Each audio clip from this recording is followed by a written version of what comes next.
Assalamualaikum warahmatullahi wabarakatuh.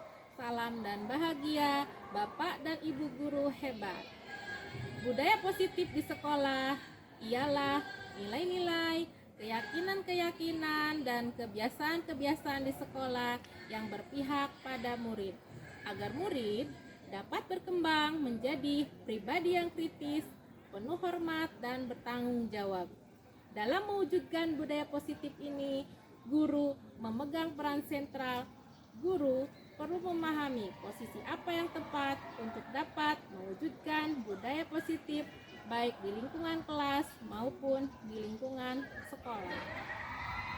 Di video kali ini, saya akan melaksanakan aksi nyata modul 1.4 tentang budaya positif pendidikan calon guru penggerak angkatan ke-8. Ibu, kita mulai ya. Berhubung ini sudah datang, izinkan saya membaca pantun terlebih dahulu untuk membuka. Berlibur ke Tanjung Pinang naik kapal selam. Nunggunya di pinggir dermaga. Kalau ada yang mengucap salam, harap dijawab dengan lantang dan bertenaga. Assalamualaikum warahmatullahi wabarakatuh. Waalaikumsalam warahmatullahi wabarakatuh. Alhamdulillahirabbil alamin wa bihi nasta'in wa ala alihi wa sahbihi. Wassalatu wassalamu ala asrofil anbiya'i wal mursalin wa ala alihi wa sahbihi wa man tabi'ahum bi ihsanin ila yaumil din. Rabbi shrah li sadri wa yassir li amri wa hlul 'uqdatam min lisani yafqahu qawli. Yang terhormat Ibu Kepala SMA Negeri 7 Kota Serang, Ibu Iin Sakinah SPSI MPD. Yang terhormat Bapak Ibu Dewan Guru sekalian SMA Negeri 7 Kota Serang. Puji syukur kehadirat Allah Subhanahu wa Ta'ala yang telah memberikan kita rahmat serta hidayah sehingga kita bisa berkumpul dalam acara diseminasi dengan tema penerapan budaya positif di sekolah. Salawat berikan salam semoga tetap tercurahkan kepada junjungan kita yakni Nabi besar Muhammad SAW yang telah mengarahkan umatnya minaz zulumati ilal nur. Terima kasih kepada Bapak Ibu yang telah menyempatkan hadir di sela-sela kesibukannya dalam acara diseminasi ini. Semoga nanti bisa bermanfaat ke depannya. Saya selaku MC, izinkan saya memperkenalkan diri. Saya Hairunisa akan membawakan acara pada hari ini.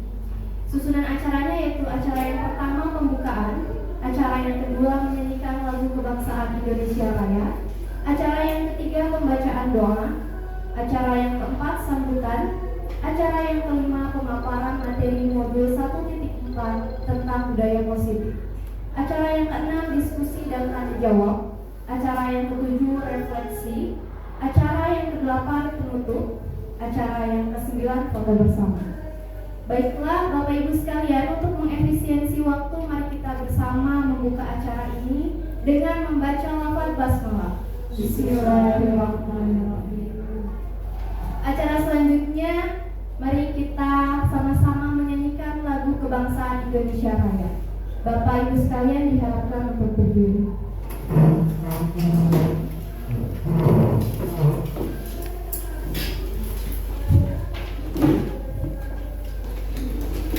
Lagu Indonesia Raya akan dipimpin oleh Ibu Ratu. Hiduplah Indonesia Raya untuk dua. Indonesia tanah airku, tanah tumpah darahku. Di sanalah aku berdiri.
Baik, acara selanjutnya yakni pembacaan doa yang akan dipimpin oleh Bapak Sukron. Kepadanya dipersilakan.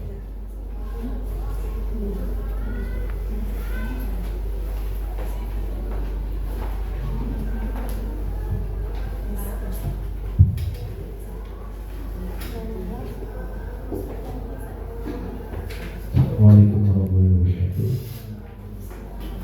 Marilah kita bersama-sama berdoa agar kegiatan pada pagi hari ini membawa berkah dari kita semuanya. Bismillahirrahmanirrahim. Alhamdulillahirabbil alamin. Hamdan na'imin, hamdan yuafi ni'amahu wa yukafi mazidah. Ya Rabbana lakal hamdu kama yanbaghi li jalali karim wa 'azimi. Allahumma inna nas'aluka salamatan fid din wa 'afiyatan fil jasad wa ziyadatan fil ilmi wa barakatan fil rizqi wa tawbatan qabla al-maut wa rahmatan ba'da al-maut wa maghfiratan ba'da al-maut. Allahumma hamdana ala tisaka wa najatan minan nar wa min hisab. Rabbana ya Allah atina fid dunya hasanah wa fil akhirati hasanah wa qina adzabannar. Alhamdulillah. Assalamualaikum warahmatullahi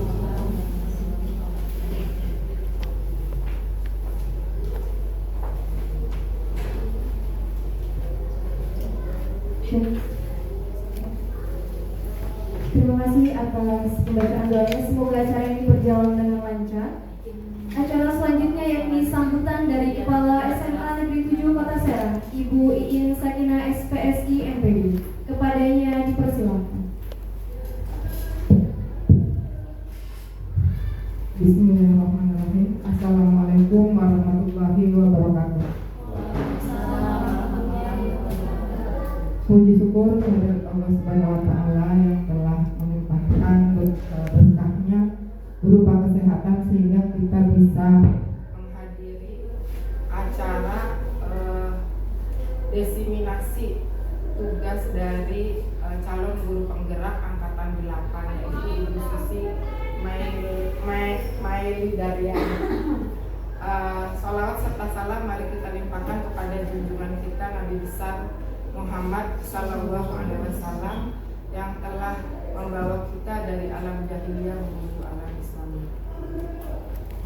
Pada kesempatan kali ini Bu Susi akan menyampaikan tentang budaya positif di sekolah. Ini adalah salah satu tugas dari calon guru penggerak, yaitu dari modul 1.4 ya, 1.4. Harapannya ke depan dengan pemaparan yang nanti akan disampaikan oleh Bu Susi itu bisa memotivasi kita semua untuk melaksanakan budaya positif ini di sekolah kita seperti itu, dan juga bisa memotivasi teman-teman yang belum mengikuti CGP untuk bisa ikut dalam seleksi CGP ini.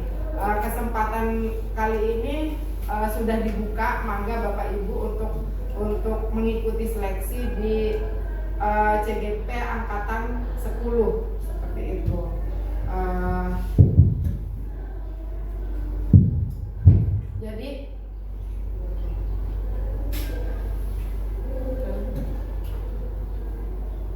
Jadi harapan saya apa yang nanti akan disampaikan Bu Susi itu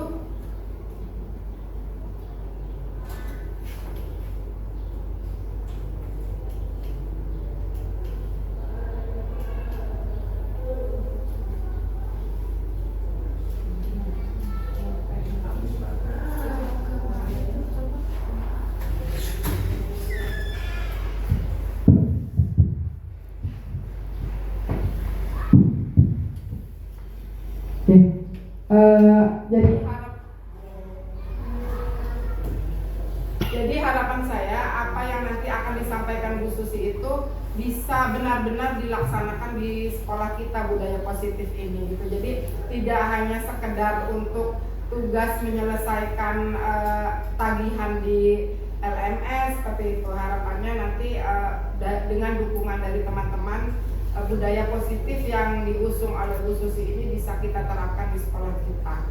Itu saja mungkin, semoga apa yang nanti dipaparkan oleh Bu Susi tadi ya, memotivasi dan sebagainya untuk teman-teman, dengan mungkin kesibukan yang tidak sedikit juga, Bu Susi sudah mempersiapkan sedemikian rupa. Persiapannya sungguh matang gitu ya, ada banner, ada spanduknya dan sebagainya. Memang luar biasa persiapannya, memang benar-benar dipersiapkan dengan baik. Mudah-mudahan lancar sampai selesai proses pendidikannya Bu Susi. Mungkin itu saja yang bisa saya sampaikan, kurang lebihnya mohon maaf. Billahi fisabilil haq. Assalamualaikum warahmatullahi wabarakatuh.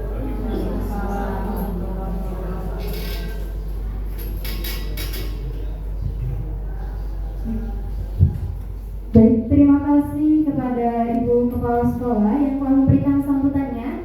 Acara selanjutnya ini acara inti pada hari ini, yakni pemaparan materi modul 1.4 tentang budaya positif oleh CGP Angkatan ke-8, Ibu Susi Maili Daryani MPD dari SMA Negeri 7 Kota Serang. Kepada Ibu Susi Maili Daryani dipersilakan.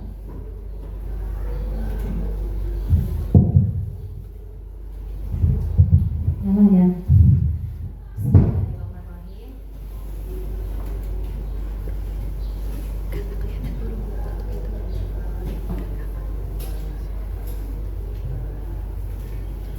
Bismillahirrahmanirrahim. Assalamualaikum warahmatullahi wabarakatuh.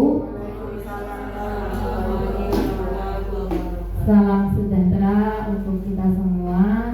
Alhamdulillahirrahmanirrahim. Wassalatu wassalamu ala asrofil anbiya'i wal mursalin wa ala alihi washabihi ajmain. Yang saya hormati Ibu Kepala SMA Negeri 7 Kota Serang. Sudah ada. Yang Ibu Iin Sakinah SPSI MPD. Yang saya hormati Bapak Ibu rekan guru di SMA Negeri 7 Kota Serang.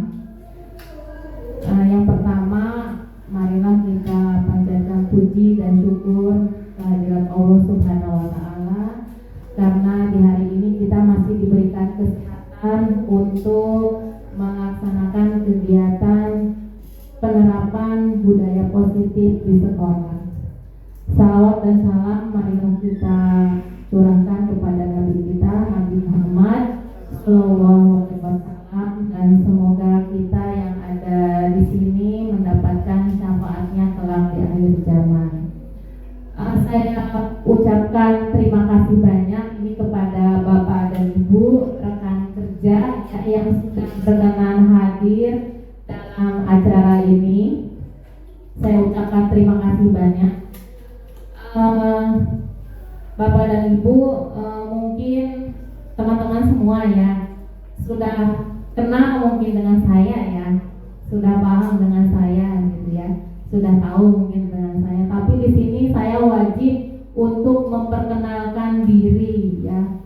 Saya adalah CGP Angkatan ke-8 dari Kota Serang ya. Saya perwakilan mungkin yang mewakili dari SMA Negeri 7 Kota Serang dalam pendidikan guru penggerak ini. Perkenalkan ya, nama saya Susi Maili Daryani ya. Tepuk tangan dulu dong ya.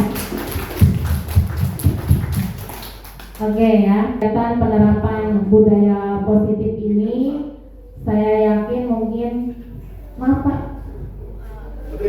Sudah nyala Pak. Sudah nyala. Ya. Bapak dan Ibu, saya melakukan penerapan budaya positif di sekolah ini. Saya yakin Bapak dan Ibu ya, kita semua di sini mungkin telah melaksanakan penerapan budaya positif di sekolah ya. Saya dan kita semua ya mungkin pernah melaksanakan ya budaya positif ini ya. Tapi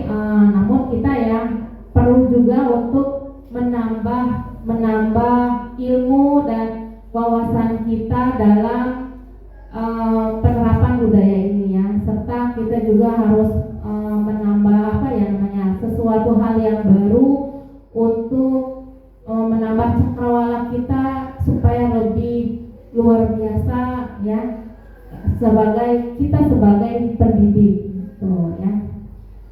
Semoga dengan kegiatan penerapan budaya positif di sekolah ini ya menjadikan kita guru yang lebih baik lagi dan dirindukan oleh murid-murid kita ya. Itu salam dan bahagia Bapak Ibu guru hebat semuanya ya. Itu. Nah ini serius sekali ya sepertinya ya Bu ya. Aneh ya harus ada di sini. Kalau di sekolah kita kan ada itu ya slogan ya kasih tahu ya Bapak Ibu ya. Jargonnya ya yang visioner ya. Karakter oke ya. Kalau saya sebutkan SMA Negeri 7 Kota Serang oke ya. SMA Negeri 7 Kota Serang visioner bertakwa berkarakter. Oke ya Bapak Ibu semangat kita semua ya. Gitu. Oke kita mulai ya. Ini budaya positif oleh Susi Meli Daryani ya, ini dari CGP Angkatan 8 Kota Serang.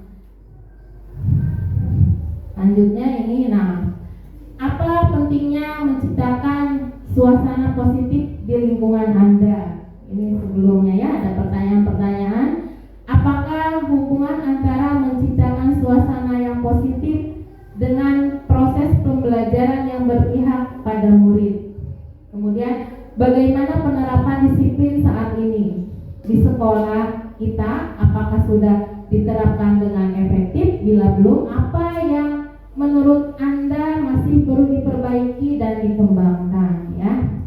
Ini beberapa pertanyaan yang mungkin sudah saya rangkum ya, saya jawab. Yang pertama ya, jika murid diibaratkan biji padi atau jagung, maka suasana positif di lingkungan sekolah adalah sebagai tanah subur yang sangat dibutuhkan bagi tumbuh kembang biji-biji tersebut.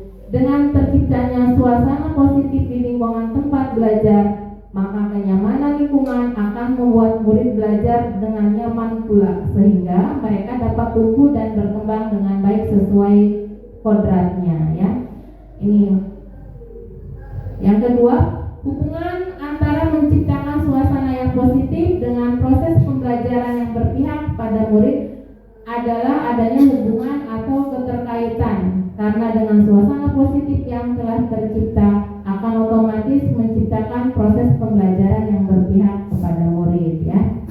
Ini mungkin yang ketiga ya, penerapan disiplin di sekolah sebenarnya sudah berjalan dengan baik ya, sudah efektif. Mungkin ada beberapa kendala yang mungkin ini adalah supaya kita guru bisa lebih disiplin di lingkungan belajar. Selanjutnya, ini dia budaya positif.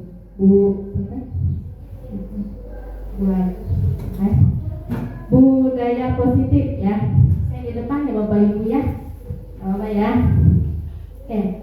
Budaya positif ini sebagai pendidik kita diibaratkan sebagai seorang petani yang memiliki peran penting untuk menjadikan tanamannya tumbuh subur ya. Menurut Ki Hajar Dewantara menyatakan bahwa ya, kita ambil contoh perbandingannya dengan hidup tumbuh-tumbuhan. Seorang petani dalam hakikatnya sama kewajibannya dengan seorang pendidik yang menanam padi, misalnya hanya dapat menuntut tumbuhnya padi. Ia dapat memperbaiki kondisi tanah, memelihara tanaman padi, memberi pupuk dan air, membasmi ulat-ulat atau jamur yang mengganggu hidup tanaman padi dan lain sebagainya ya. Jadi ini diibaratkan seperti tanaman yang tumbuh ya. Itu. Lanjut. Nah, dari uraian ini ya, kita dapat memahami bahwa sekolah diibaratkan sebagai tanah tempat bercocok tanam ya. Sehingga guru harus mengusahakan sekolah jadi lingkungan yang menyenangkan, menjaga dan melindungi murid dari hal-hal yang tidak baik. Dengan demikian karakter murid tumbuh dengan baik. Sebagai contoh, murid yang tadinya malas menjadi semangat, bukan kebalikannya. Murid akan mampu menerima dan menyerap suatu pembelajaran bila lingkungan di sekolahnya terasa aman ya, dan nyaman. Selama seseorang merasakan tekanan-tekanan dari lingkungannya, maka proses pembelajaran akan semakin sulit ya. Itu. Selanjutnya, nah, pengertian budaya positif. Nah, ini budaya positif merupakan perwujudan dari nilai-nilai atau kebajikan, keadilan, tanggung jawab, kejujuran, bersyukur, lurus hati, berprinsip, integritas, kasih sayang, rajin, komitmen, percaya diri, kesabaran, dan lainnya yang diterapkan di sekolah. Ini ya, budaya positif. Nah, untuk membangun budaya positif terlebih dahulu harus memahami yang pertama disiplin positif dan nilai-nilai kebajikan universal. Yang kedua teori motivasi, hukuman dan penghargaan, restitusi. Yang ketiga keyakinan kelas. Yang keempat kebutuhan dasar manusia dan dunia berkualitas. Yang kelima restitusi 5 posisi kontrol. Yang keenam restitusi segitiga restitusi ya. Ini adalah 6 budaya positif yang harus kita pahami. Kebetulan ini adalah materi yang saya pelajari di modul 1.4. Ada 6 materi ini yang kita pelajari, dan luar biasa. Ini memang saya juga baru mengetahui ya setelah mengikuti pembelajaran ini, jadi tahu yang namanya bagaimana kita menerapkan keyakinan di kelas ya. Kemudian yang namanya restitusi ya, selama ini kita ya gimana ya, jadi baru banyak sekali gitu ya manfaatnya dari kita mengikuti program pendidikan guru penggerak ini. Lanjut. Oke. Nah, sekarang kita diskusi permainan dulu ya. Saya mau ambil siapa ya, 2 orang yang bersedia. Mungkin yang bersedia, ada yang mau bersedia 2 orang mau ke depan. Bu Hera. Bu Hera dengan Bu siapa? Oke, siapa yang mau maju ke depan? Silahkan. Coba, ayo kita akan lakukan permainan ini ya, di perubahan paradigma ini ya. Kegiatannya, yuk silahkan. Siapa? Berdua.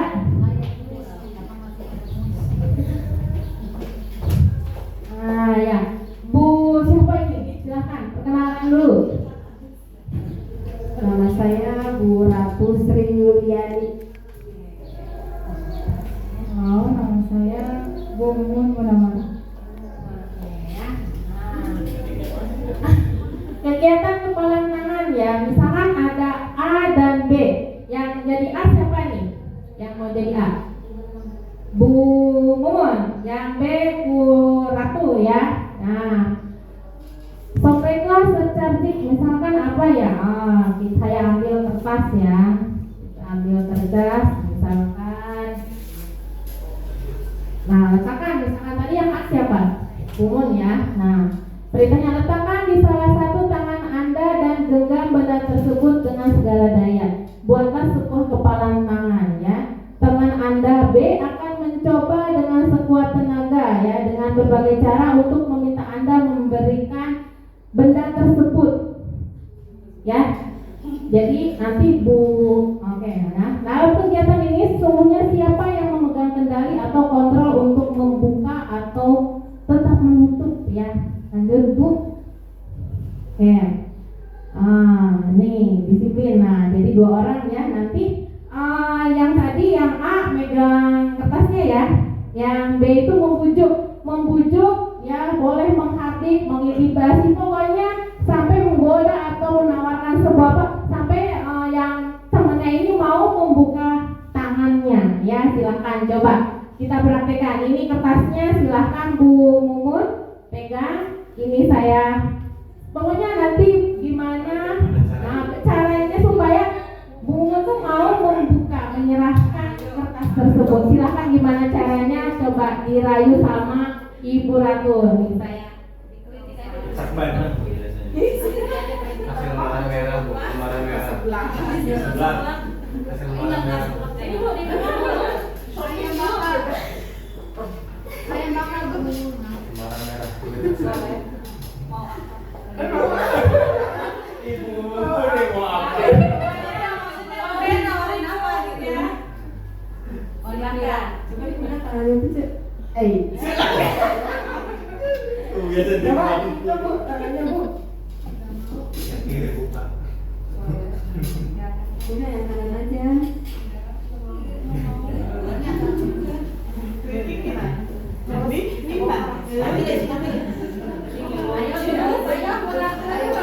Dibujuk dengan apa? Misalnya supaya mau. Pokoknya saya kasih Mumun mau apa Mumun? sertifikat Ya maunya apa Mumun? tanah. Mau ada apa nih? Rumah PR. Oke, nggak mau ya? Nggak mau ya? Nggak berhasil ya? Belum berhasil ya? Oke, dikasih waktu. Ayo. 1 jam. Nyerah. Dirayu dari belakang. Ayo rasanya saya buka nih. Bisa ya? Oke. Terima kasih untuk Bu Mun dan Bu Ratu ya. Nah, ini ya. Jadi tadi Bu Mumun tetap nggak mau ya, nggak mau dia tangannya terbuka ya, nggak mau menyerahkan cantik kertas ini yang mungkin berharga bagi dia ya. Nah, ya. Oke, nah ini ya. Nah, poin penting untuk jawaban yang tadi ya. Sebenarnya siapakah yang mempunyai kontrol ya dalam perang ini ya, dalam permainan buka tutup tangan ini kontrolnya ada di siapa? Hah? Di dirinya sendiri atau tadi di siapa? Ibu? Ya gitu. Jadi dia ada diri kita sendiri ya. Kontrol itu yang menentukan diri kita sendiri. Apakah kita mau membuka atau tetap mau menutup ya, itu ya. Jadi dalam Al-Quran juga ayat 11 menyatakan sesungguhnya Allah tidak akan merubah suatu kaum sebelum mereka merubah keadaan mereka sendiri. Jadi kontrol itu ada di diri sendiri ya. Kita mau seperti apa, mau bagaimana, itu ada di kita sendiri. Oke, lanjut. Nah ini ya. Tuh. Selanjutnya psikiater dan pendidik Dr. William Glasser dalam kontrol teori yang kemudian hari berkembang dan dinamakan choice theory ya, meluruskan beberapa miskonsepsi tentang makna kontrol ya. Yang pertama, ilusi guru mengontrol murid ya. Ilusi guru mengontrol murid adalah pada dasarnya kita tidak dapat memaksa murid untuk berbuat sesuatu jikalau murid tersebut memilih untuk tidak melakukannya ya. Jadi walaupun tampaknya guru sedang mengontrol perilaku murid ya, hal demikian terjadi karena murid sedang mengizinkan dirinya dikontrol ya. Saat itu bentuk kontrol guru menjadi kebutuhan dasar yang dipilih murid tersebut. Teori kontrol menyatakan bahwa semua perilaku memiliki tujuan, bahkan terhadap perilaku yang tidak disukai gitu ya. Ini ilusi guru mengontrol murid. Selanjutnya masih ya, ilusi bahwa semua penguatan positif efektif dan bermanfaat ya. Penguatan positif atau bujukan adalah bentuk-bentuk kontrol segala usaha untuk mempengaruhi murid agar mengulangi suatu perilaku tertentu ya, adalah suatu usaha untuk mengontrol murid tersebut dalam jangka waktu tertentu. Kemungkinan murid tersebut akan menyadarinya dan coba untuk menolak bujukan kita, atau bisa jadi murid tersebut menjadi tergantung pada pendapat sang guru untuk berusaha ya. Ilusi bahwa kritik dan membuat orang merasa bersalah dapat menguatkan karakter ya. Menggunakan kritik dan rasa bersalah untuk mengontrol murid menuju pada identitas gagal. Mereka belajar untuk merasa buruk tentang diri mereka. Ya, mereka mengembangkan dialog diri yang negatif. Kadangkala sulit bagi guru untuk mengidentifikasi bahwa mereka sedang melakukan perilaku ini, ya. Karena seringkali guru cukup menggunakan suara halus untuk menyampaikan pesan negatif, biasanya mungkin dalam bentuk apa ya, menyindir gitu ya, gitu, atau gimana ya. Gitu.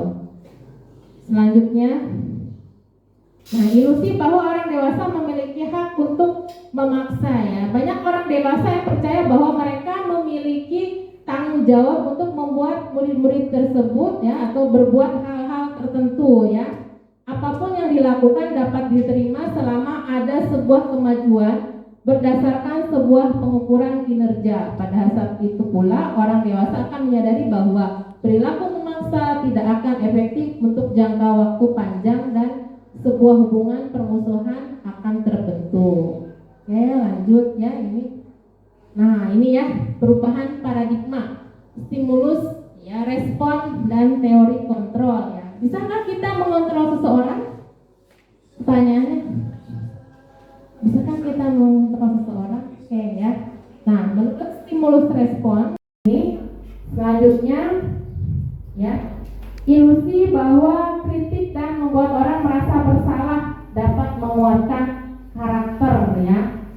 Menggunakan kritik dan rasa bersalah untuk mengontrol murid menuju pada identitas gagal. Mereka belajar untuk merasa buruk tentang diri mereka. Ya, mereka mengembangkan dialog diri yang negatif. Kadangkala sulit bagi guru untuk mengidentifikasi bahwa mereka sedang melakukan perilaku ini. Ya, karena seringkali guru cukup menggunakan suara halus untuk menyampaikan pesan negatif. Biasanya mungkin dalam bentuk apa ya, menyindir gitu ya, atau gimana ya. Tuh. Selanjutnya, nah, ilusi bahwa orang dewasa memiliki hak untuk memaksa ya. Banyak orang dewasa yang percaya bahwa mereka memiliki tanggung jawab untuk membuat murid-murid tersebut ya, atau berbuat hal-hal tertentu ya. Apapun yang dilakukan dapat diterima selama ada sebuah kemajuan berdasarkan sebuah pengukuran kinerja. Pada saat itu pula orang dewasa akan menyadari bahwa perilaku memaksa tidak akan efektif untuk jangka waktu panjang dan sebuah hubungan permusuhan akan terbentuk. Oke, lanjut ya ini.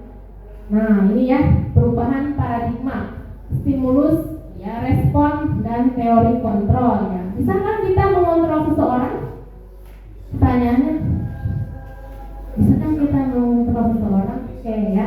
Nah, bentuk stimulus respon ya, kemudian teori kontrolnya ya. Kita mencoba mengubah orang agar berpandangan sama dengan kita. Ya. Teori kontrolnya, menurut teori kontrol kita berusaha memahami pandangan orang lain tentang dunia ya. Kemudian perilaku buruk dilihat sebagai suatu kesalahan ya. Semua perilaku memiliki tujuan. Tuh, menurut teori kontrol ya. Kemudian orang lain bisa mengontrol saya. Stimulus responnya.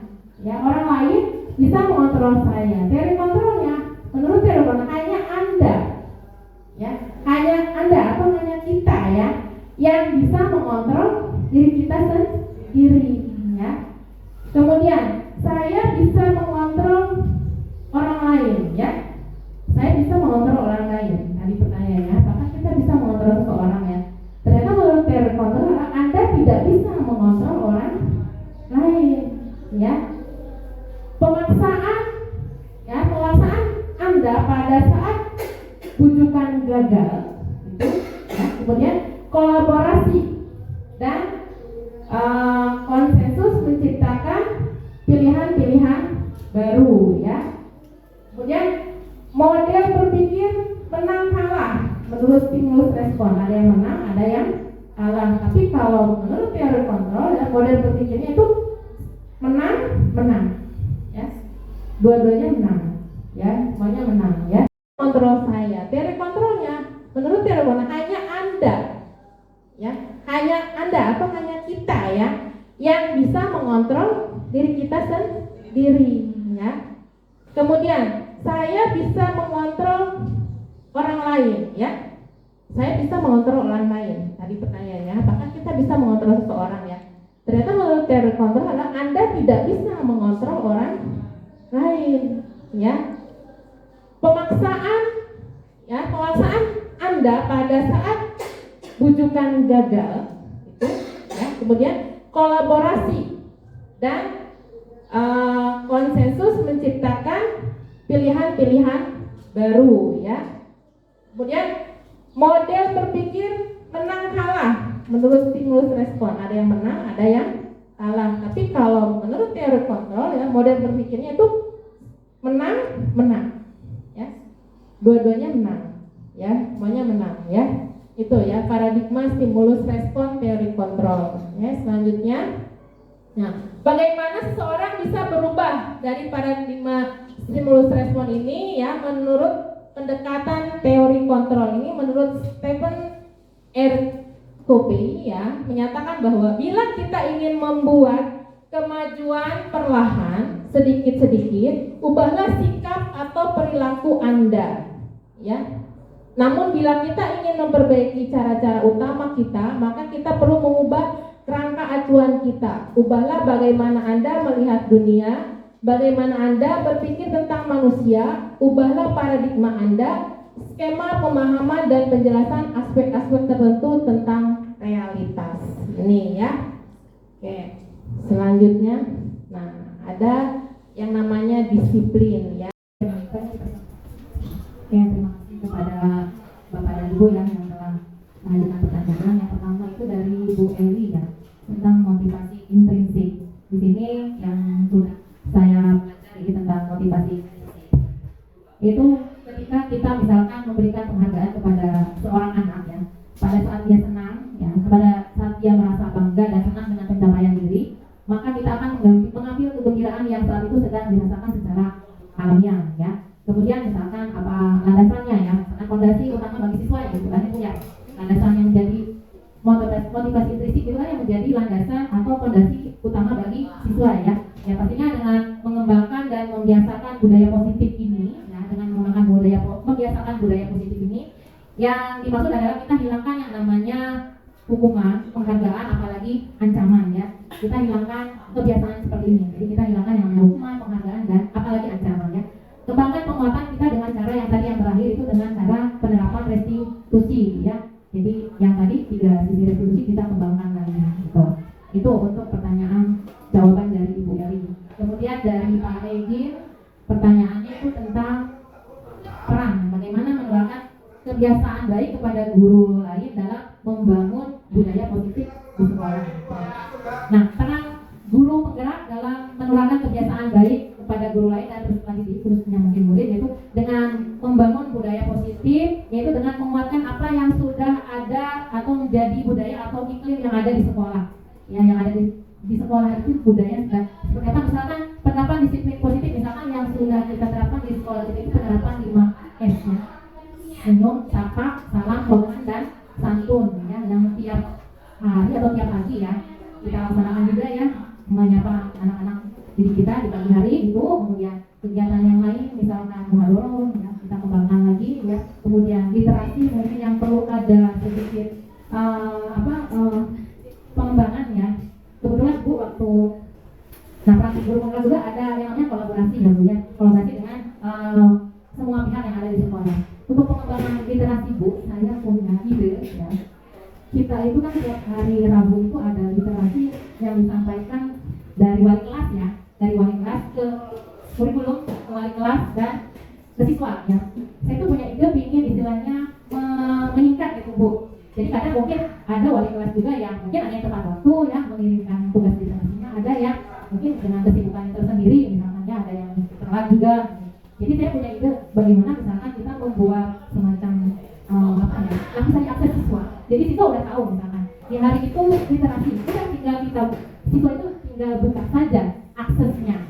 Aksesnya apa? Tinggal mereka buka handphone dan bagian buku atau yang berwenang misalkan di situ sudah menuliskan hari ini literasinya tentang apa. Nah, akses dari dalam akses itu, jadi nanti wali kelas juga bisa melihat lewat buku ya, buku yang ditulis. Nah, jadi kalau lewat ini guru kelas kita bisa langsung mungkin memantau siswanya, siapa saja yang mengerjakan, siapa saja yang tidak. Jadi pengerjaan itu langsung di handphone mereka ngetik. Ya, jadi tidak tulis tangan. Kadang mungkin anak kalau di buku itu ada yang selesai, ada yang tidak kan, gitu. Jadi kalau di itu di langsung diakses, misalkan kita mungkin kasih tempo waktu, misalkan di hari itu selesai, atau kasih waktu berapa jam misalkan, supaya bisa selesai. Tapi memang itu harus diselesaikan, gitu. Jadi itu ya, itu adalah ide yang saya munculkan, mungkin yang mempersingkat proses literasi ini ya. Kemudian saya juga sudah berkolaborasi Bu, di sini kan belum ada yang namanya komunitas praktisi ya Bu ya. Jadi saya ingin mencoba membuat komunitas praktisi itu yang diisi, mungkin sudah ada beberapa yang sudah bersedia bergabung ya Bapak Ibu. Jadi di sini namanya masih merintis Bu ya, masih merintis, prosesnya masih merintis, masih tahap merintis gitu. Jadi kedepannya ingin ya kita membuat itu gitu Bu, tadi yang literasi itu kita coba, kita buat supaya definisinya seperti apa, dalam bentuk apa. Kemarin saya sudah ngobrol dengan beberapa guru bagaimana kalau kita mengembangkan yang namanya Google Site. Ya, kita menggunakan Google Site, di situ Bapak Ibu mungkin bisa mempelajari ya Bapak Ibu ya, yang namanya Google Site, nanti diisi di situ Google Site, bisa dimasukkan di situ Google Form masuk. Jadi aksesnya itu Google Site. Jadi siswa bisa mengakses lewat Google Site itu. Mungkin yang harus itu sih akunnya mungkin harus akun resmi ya Ibu. Akun resmi. Belajar ID ya. Nanti kita mencoba untuk mengembangkan itu Bu. Mudah-mudahan bisa terwujud ya Bapak Ibu, bisa membantu gitu wali kelas dan mungkin kurikulum ya untuk lebih terencana dan terpantau lagi proses literasi ini gitu.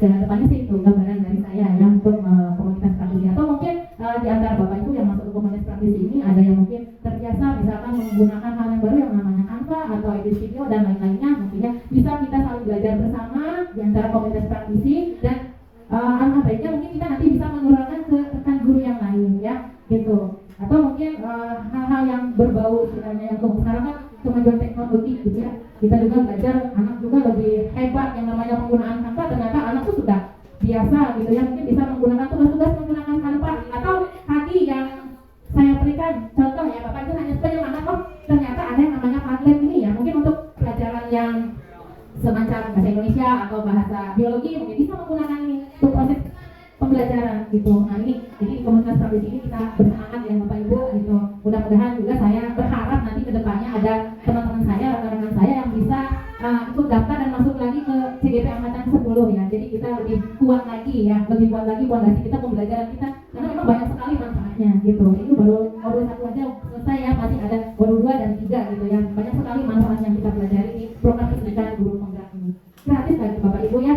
Kalau kita ikut lokakannya ya, alhamdulillah seharian, tapi ada rewardnya juga ya, gitu, alhamdulillah. Jadi memang yang penting kita mau belajar, mau bersemangat terus ya, gitu. Awalnya nervous sih, nggak bisa atau gimana, tapi kedepannya harus jalan itu harus selesai gitu. Sekian mungkin dari saya, gitu. Itu aja, jadi itu rencana dari program saya kedepannya. Ya itu mungkin pertanyaan Bu Eli dan Pak Egin. Terima kasih. Ketika kita mendengar kata disiplin, apa yang terbayang di benak Bapak dan Ibu ya? Apa yang terlintas di pikiran Bapak dan Ibu? Mungkin bisa ngasih jawabannya, coba. Menurut apa? Coba. Ya, disiplin itu menurut saya ya bisa melaksanakan tugas tepat waktu. Itu salah satunya. Oke. Yang lain mungkin siapa? Bu Siti, silahkan. Kalau menurut saya disiplin itu taat pada aturan ya. Mengikuti aturan yang ada. Ya, jadi ini ya, dalam budaya kita yang maka kata disiplin dimaknai menjadi sesuatu yang dilakukan seorang pada orang lain untuk mendapatkan kepatuhan ya. Kita cenderung menghubungkan kata disiplin dengan ketidaknyamanan ya. Tuh. Lanjut Bu. Ya. Makna disiplin ya. Makna kata disiplin. Seorang yang memiliki disiplin dan diri berarti mereka bisa bertanggung jawab terhadap apa yang dilakukannya, karena mereka mendasarkan tindakan mereka pada nilai-nilai kebajikan universal ya. Tuh. Nilai kebajikan universal merupakan payung besar dari sikap dan perilaku kita, atau nilai-nilai yang merupakan fondasi kita berperilaku. Ini sesuai dengan profil pelajar Pancasila ya. Oke, selanjutnya, nah ini yang kedua ya. Yang kedua, ini teori motivasi hukuman dan penghargaan, kemudian restitusi, Ya, yang pertama motivasi perilaku manusia. Nah, ini dipengaruhi oleh 3 motivasi ya. Yang pertama ada motivasi eksternal, ya ini untuk yang pertama ya untuk menghindari ketidaknyamanan atau hukuman. Apa yang akan terjadi apabila saya tidak melakukannya? Itu ya motivasi eksternal. Kemudian motivasi eksternal selanjutnya yang kedua adalah untuk mendapatkan imbalan dari orang lain atau institusi. Apa yang akan saya dapatkan apabila saya melakukannya? Ya. Kemudian motivasi internal, tujuan disiplin positif untuk menghargai diri sendiri, menjadi insan sesuai harapan kita. Saya akan menjadi orang yang seperti apa bila saya melakukannya. Itu ya. Menurut lanjut Bu. Ya. Nah ini ya.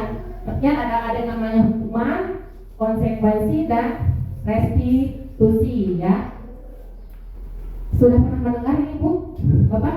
Namanya hukuman, konsekuensi dan restitusi ya.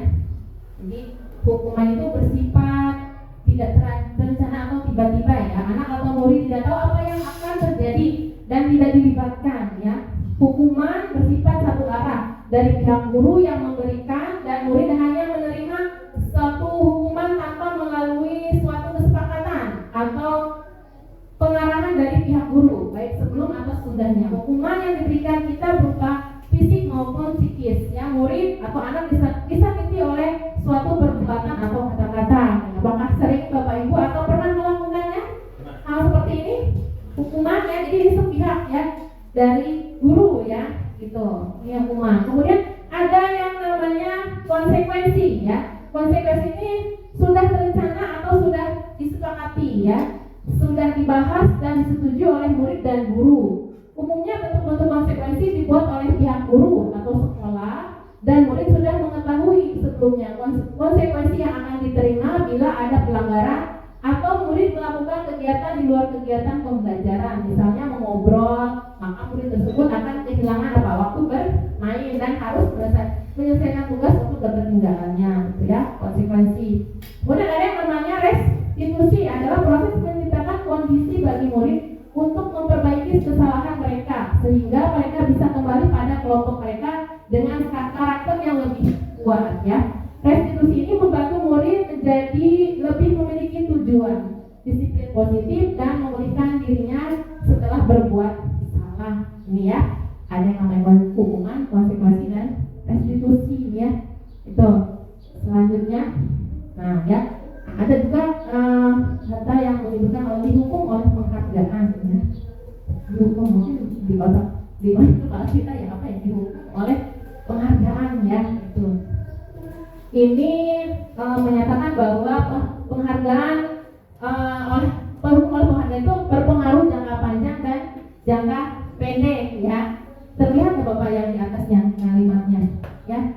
Nah, dihukum oleh penghargaan ini bahwa penghargaan berlaku sama dengan hukuman dalam arti meminta atau membujuk seseorang melakukan sesuatu untuk memenuhi suatu tujuan tertentu dari orang yang meminta atau membujuk. Dorongan eksternal dan ada faktor ketergantungan ya. Beberapa dampak dari pemberian penghargaan ini bisa dalam pengaruh jangka pendek dan jangka panjang. Kemudian penghargaan menghukum, penghargaan mengurangi ketepatan, penghargaan tidak efektif, penghargaan merusak hubungan ya. Ini ya. Mungkin kita pernah ya Bapak memberikan penghargaan atau yang namanya reward ya ke anak. Kadang mungkin terpikir ada anak mungkin yang kalau gurunya ngasih penghargaan dia aktif ya, itu kan, dia aktif gitu kan. Tapi anak itu mungkin belajarnya hanya untuk meraih penghargaan saja gitu, bukan untuk dirinya sendiri ya. Jadi kalau misalkan mungkin gurunya berganti atau gurunya sudah tidak memberikan penghargaan, dia tidak ada motivasi dari dia sendiri untuk lebih giat lagi gitu belajarnya ya, gitu. Atau mungkin kita pernah nggak Bapak Ibu misalkan kita menguji siswa yang pandai misalkan di kelas ya, gitu. Atau kita memberikan semacam peringkat ya, misalkan peringkat ini juara 1 misalkan 2 ya. Mungkin ada di antara anak-anak yang merasa iri gitu ya, merasa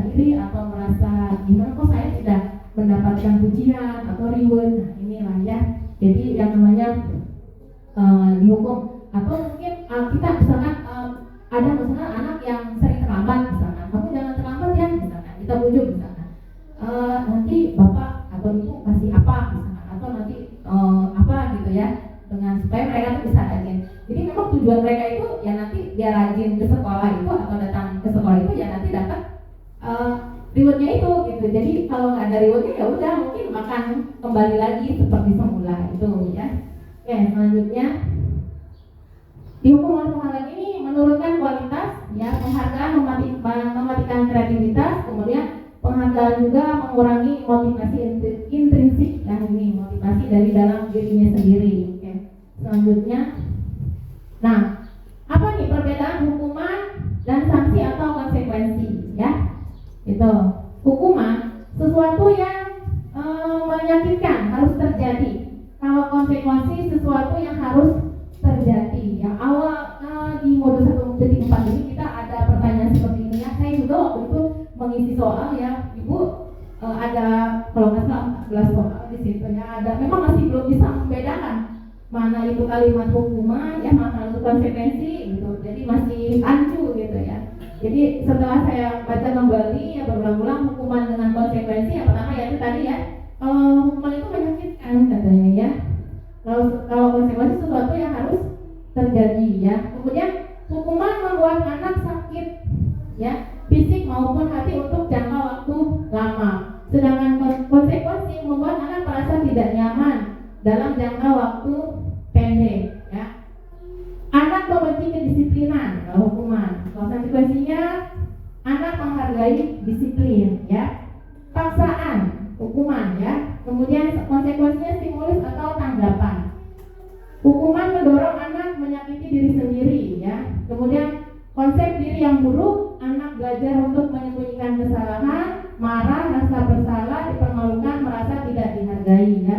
Kalau konsekuensi mendorong anak untuk menyesuaikan diri, konsep diri yang baik, anak belajar untuk mematuhi peraturan, kehilangan hak, dibuat tidak nyaman, diasingkan untuk sementara ya. Itu. Oke. Selanjutnya oke, kita lanjut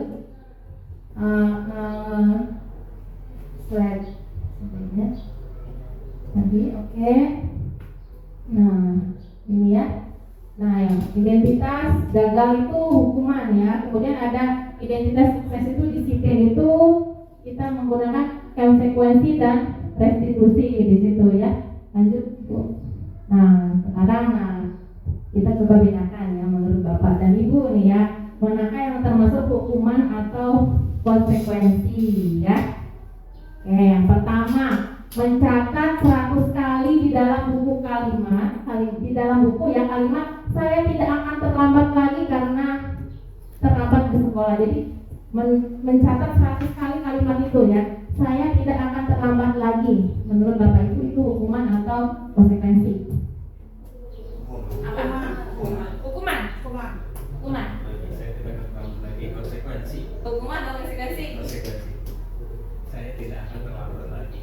Oke. Ada yang hukuman, ada yang jawaban konsekuensi ya. 100 kalimat. Kemudian yang kedua, lari mengelilingi lapangan basket 2 kali karena terlambat hadir di sekolah. Tadi kalau tadi disimak ya Pak Ibu ya, apa yang perbedaan hukuman dan konsekuensi sebelumnya ya. Oke, lari mengelilingi lapangan basket 2 kali karena terlambat hadir di sekolah. Konsekuensi. Pegang jawaban masing-masing ya, Bapak Ibu ya. Oke, sekarang yang ketiga, murid diminta untuk push up 15 kali karena tidak menggunakan masker ke sekolah. Hukuman. Oke, sekarang yang keempat, menggantikan kertas tugas teman yang telah dicoret-coret. Konsekuensi. Membersihkan tumpahan air di meja tulis karena tersenggol pada saat belajar. Konsekuensi. Oke, meminta murid tidak mengenakan sepatu seharian di sekolah karena tidak mengenakan sepatu hitam. Konsekuensi atau hukuman. Kayaknya pernah ya kita menemukan murid kita yang berbeda ya warna sepatunya ya. Konsekuensi atau hukuman itu ya. Oke, kita pegang jawabannya masing-masing.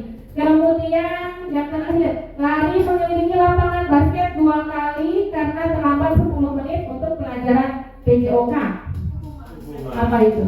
Hukuman atau konsekuensi? Karena terlambat 10 menit. Terlambat 10 menit. Hukuman. Hukuman. Hukuman atau konsekuensi? Karena terlambatnya masih bisa di. Jadi masih belum, ya itu ya. Kalau hukuman tidak direncanakan, kalau konsekuensi kan tadi sudah ada kesepakatan di awal. Ya, dari konsepnya. Oke, coba kita lihat. Hukuman terakhir. Apa ada jawabannya? Kita pegang ya jawabannya masing-masing tadi apa? Nah, ya. Ternyata yang pertama itu hukuman. Ya. Yang pertama itu hukuman mencatat. Ya. Hukuman juga. Ya. Kemudian yang kedua lari. Dia hukuman ya. Murid diminta untuk push up juga hukuman. Menggantikan kertas ya. Dia konsekuensi. Ya. Kemudian membersihkan tumpahan juga konsekuensi. Kemudian murid untuk mengenakan sepatu hitam, hukuman yaitu. Nah, kemudian mengelilingi lapangan basket 10 karena terlambat 10 menit itu termasuk sanksi atau konsekuensi. Itu. Oh ya, tahu hukumannya begitu. Lari mengelilingi lapangan basket 2 kali karena terlambat hadir di sekolah. Ya, itu tadi coba kita kembali lagi ke yang namanya mana? Hukuman. Nah, ya, itu menyakiti ya. Ya. Mendorong ya. Ya. Jadi itu ya perbedaannya. Oke, lanjut. Hukuman ya. Nah, ada yang namanya restitusi. Nah, sebuah cara menanamkan disiplin positif pada murid ya. Ini restitusi adalah proses menciptakan kondisi tadi yang sudah saya sebutkan ya. Kemudian restitusi ini proses kolaborasi yang mengajarkan murid untuk mencari solusi untuk masalah ya, dan membantu murid berpikir tentang orang seperti apa yang mereka inginkan dan bagaimana mereka harus memperlakukan orang lain. Lanjut. Ini nanti ada yang terakhir tentang restitusi. Nah, ciri-ciri restitusi ini ada 9. Yang pertama bukan untuk menebus kesalahan ya, untuk belajar dari kesalahan, kemudian memperbaiki hubungan, tawaran, dan paksaan, dan selanjutnya ya bisa di situ. Nah yang ketiga ini keyakinan kelas nih ya, keyakinan kelas. Bagaimana mewujudkan sebuah keyakinan kelas yang efektif? Kemudian mengapa keyakinan kelas? Mengapa tidak peraturan kelas saja? Ya. Kemudian mengapa kita memiliki peraturan tentang penggunaan helm, misalkan pada saat mengendarai kendaraan roda 2 atau motor ya. Kemungkinan jawabannya itu untuk apa? Untuk keselamatan ya. Itu. Kemudian nilai-nilai keselamatan atau kesehatan inilah yang kita sebut sebagai suatu keyakinan atau nilai-nilai kebajikan universal. Kita yakin misalkan kalau kita pakai helm kan ada keyakinan kita selamat gitu ya. Kalaupun terjadi sesuatu kita yakini bakal selamat gitu kan, itu sebuah keyakinan ya. Nah, di kelas juga kita sama, kita biasa membuat keyakinan kelasnya hal yang baru juga gitu ya. Ini saya dapatkan di materi ini ya tentang keyakinan kelas. Nah, kita akan coba apa sih keyakinan kelas itu. Lanjut ya. Nah, pembentukan keyakinan kelas ya di sekolah atau di kelas ini, yang pertama, keyakinan kelas itu bersifat lebih abstrak ya dari yang namanya peraturan ya, daripada peraturan ya. Kalau peraturan itu lebih rinci dan konkret gitu. Kemudian yang kedua, keyakinan kelas berupa pernyataan-pernyataan universal.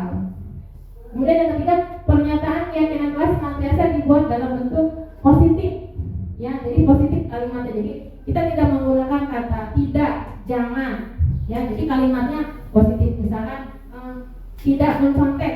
Jadi kalau misalkan kita membuat kalimat positif itu jangan apa? Jangan menggunakan kata tidak, dia harus apa? Misalkan jujur gitu ya. Jadi kalimat-kalimat yang positif ya.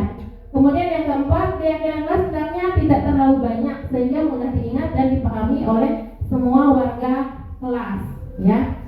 Yang kelima, keyakinan kelas sebaiknya sesuatu yang dapat diterapkan di lingkungan tersebut ya, bisa di kelas ya, terutama ya di kelas kita mengajar ya. Kemudian semua warga kelas hendaknya ikut berkontribusi dalam pembuatan keyakinan kelas lewat kegiatan curhat pendapat.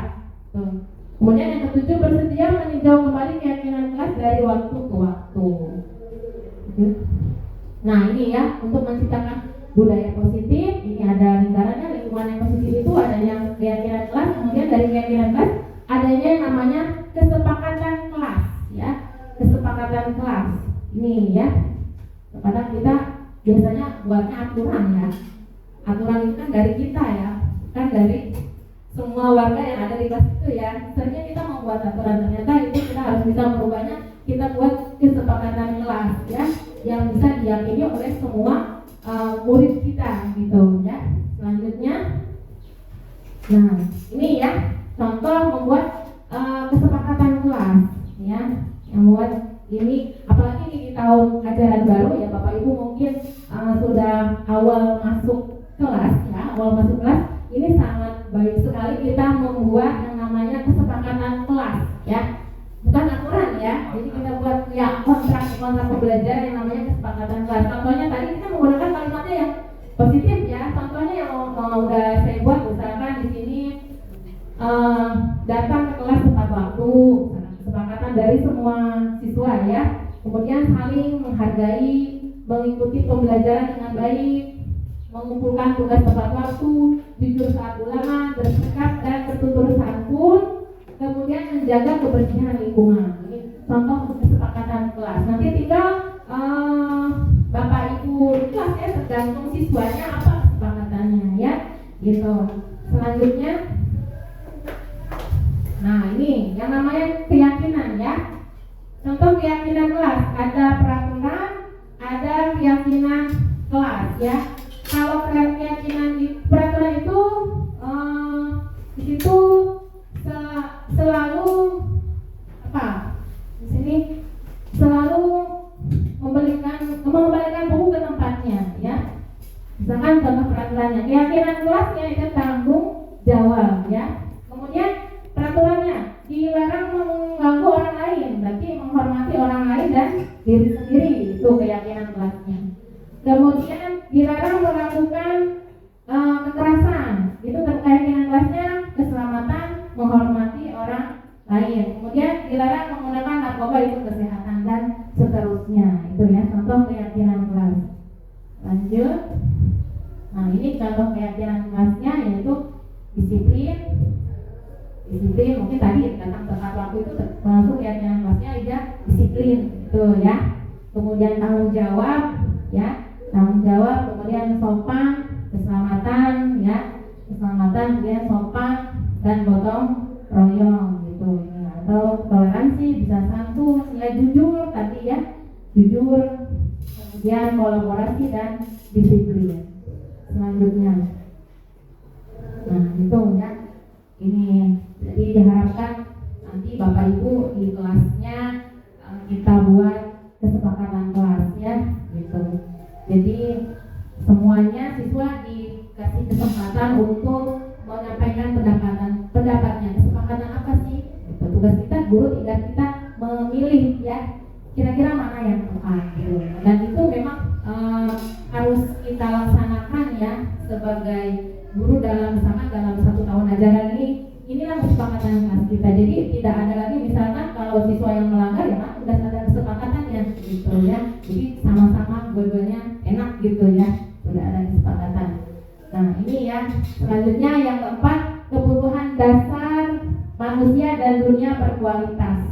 Ini ya, kebutuhan dasar menurut Dr. William Gesser dalam choice theory di sini. Seluruh tindakan manusia memiliki tujuan tertentu, yaitu untuk memenuhi kebutuhan dasarnya ya. 5 kebutuhan dasar manusia menurut Dr. William Gesser dalam choice theory ya. Selanjutnya yang 5 kebutuhan dasar tuh, nah ini ya, kebutuhan akan bertahan hidup ya. Kemudian yang kedua, kasih sayang dan rasa diterima. Yang 5 kebutuhan dasar manusia. Yang ketiga, penguasaan ya. Kebutuhan pengakuan atas kemampuan. Yang keempat, kebebasan. Kebutuhan akan pilihan. Yang kelima, kesenangan. Kebutuhan untuk merasa senang ya. Ini 5 kebutuhan dasar manusia ya. Kemudian dunia berkualitas. Apa sih dunia berkualitas itu? adalah tempat khusus dalam pikiran seseorang, ya, tempat menyimpan gambaran representasi dari semua yang diinginkan, berisi hal-hal dan apa saja yang terbaik dalam hidup, ya. Kemudian hal apa saja yang membuat merasa bahagia dan terpenuhi kebutuhan dasarnya. Itu ya, dunia berkualitas. Selanjutnya ya, yang kelima ya. Yang kelima ada yang namanya 5 posisi kontrol. Nah, ini ya. 5 posisi kontrol. Di sini sudah menurut Dian Gosen ya, dengan pendekatan restitusi ya, mungkin bisa dilihat di YouTube ya, atau lanjut ada beberapa 5 posisi kontrol ya. Yang pertama itu ada yang namanya penghukum ya. Nanti kita nih sebagai guru kira-kira termasuk ke dalam 5 posisi kontrol yang mana gitu ya, dan seharusnya posisi yang baik itu yang mana gitu ya. Nanti kita akan lihat. Oke, yang pertama penghukum ya, penghukum. Tidak terlihat mungkin ya Bapak Ibu ya. Oke. Yang kedua membuat orang merasa bersalah ya. Membuat merasa orang bersalah ya. Yang ketiga sebagai teman. Karena kan mungkin Bapak Ibu yang sama muridnya itu kayak biasa aja gitu ya. Kayak teman, hai bro gitu ya. Gitu. Hai Bu. Ya, langsung dulu bagaimana ya gitu ya. Tuh, kemudian yang ketiga misalkan pemantau ya, posisi sebagai pemantau ya. Yang kelima sebagai manajer ya. Tuh, jadi yang pertama penghukum, membuat orang merasa bersalah, teman, pemantau dan manajer. Kita lihat lagi, lanjut Bu. Nah, contoh penghukum ya, sebagai penghukum ya. Adi yang terlambat hadir di sekolah. Ini contoh penghukum. Nadanya tinggi katanya, bahasa tubuh melotot dan jari-jari menunjuk menghardik. Jadi galak kali ya ini ya. Galak mungkin ya. Kalimatnya di situ ya. Terlambat lagi katanya gitu ya. Pasti terlambat lagi, selalu datang terlambat. Kapan bisa datang tepat waktu ya? Gitu. Bagaimana kepada diri Anda? Bagaimana perasaan murid bila guru berbicara seperti itu pada saat muridnya datang terlambat, ya, gitu. Hasilnya kemungkinan murid marah, bisa juga dendam, ya, kepada kita, ya, gitu. Ini menghukum, ya, bisa juga bersifat agresif, ya. Bisa jadi sesudah kembali duduk, murid tersebut juga akan mencoret-coret bukunya, ya, coret bukunya atau meja tulis. Lebih buruk lagi, pulang sekolah murid melihat motor atau mobil bapak ibu, ya. Mungkin bisa aja ya melakukan hal-hal kejahatan juga kepada kita ya, gitu. Jadi ini yang harusnya bagaimana ya? Kita harus hindari ya posisi menghukum ini ya, sebagai penghukum ya, atau menjadi galak seperti itu ya. Yang kedua, membuat rasa bersalah ya. Nada suaranya memelas, halus, sedih, bahasa tubuh merapat pada anak atau lesu ya. Contohnya ini ya, adik kamu ini bagaimana ya? Kamu kan sudah berjanji dengan ibu tidak akan terlambat lagi. Kamu kenapa ya senang sekali mengecewakan ibu? Ibu benar-benar kecewa sekali. Ya, bagaimana perasaan murid bila ditegur seperti ini? Gimana?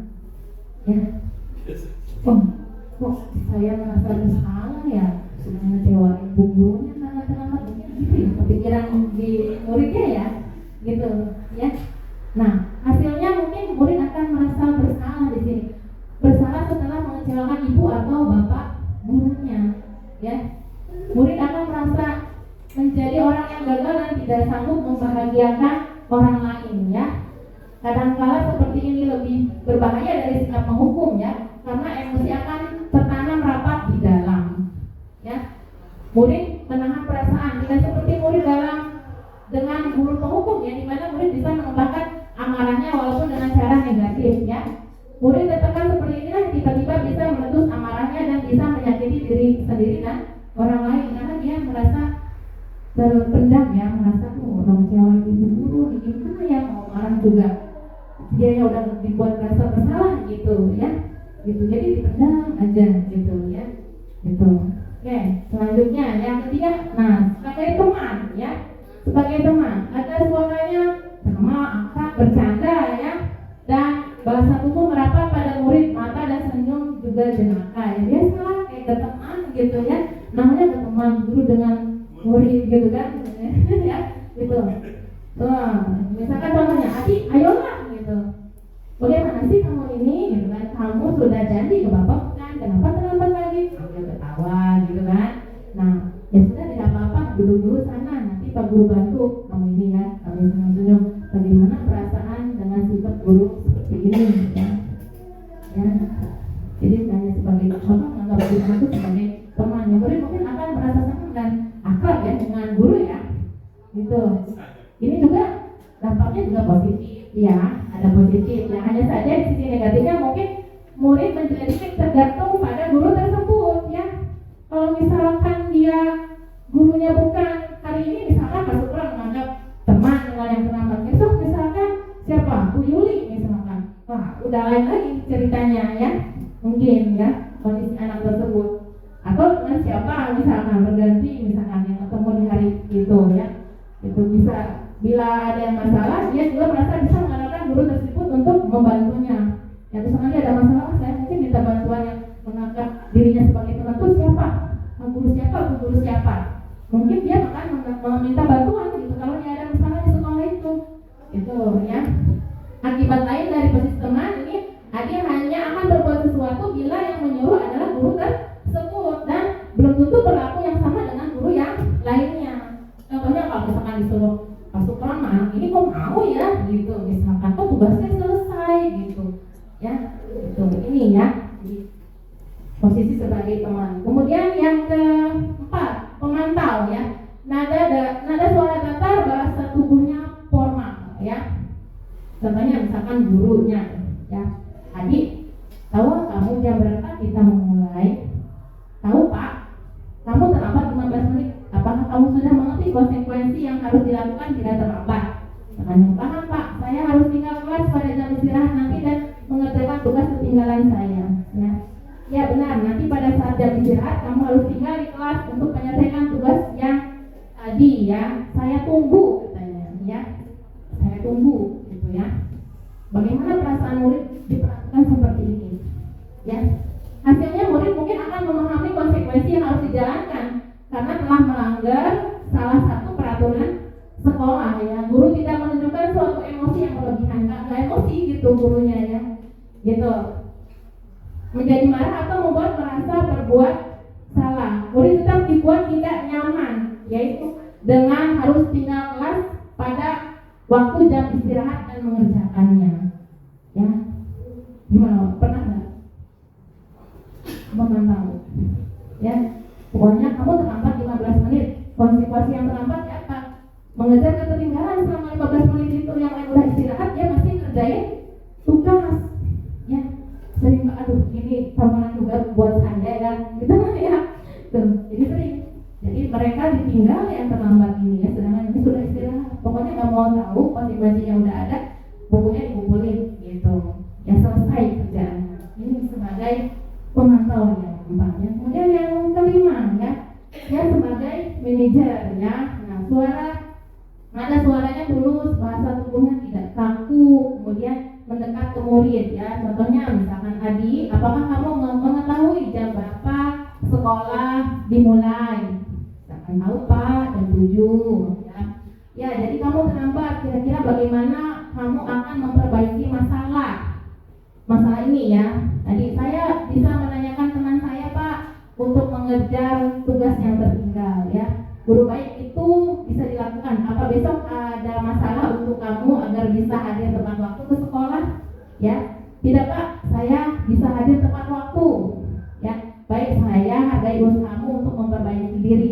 Nah, bagaimana kalau misalkan posisi murid ini diperlakukan seperti ini?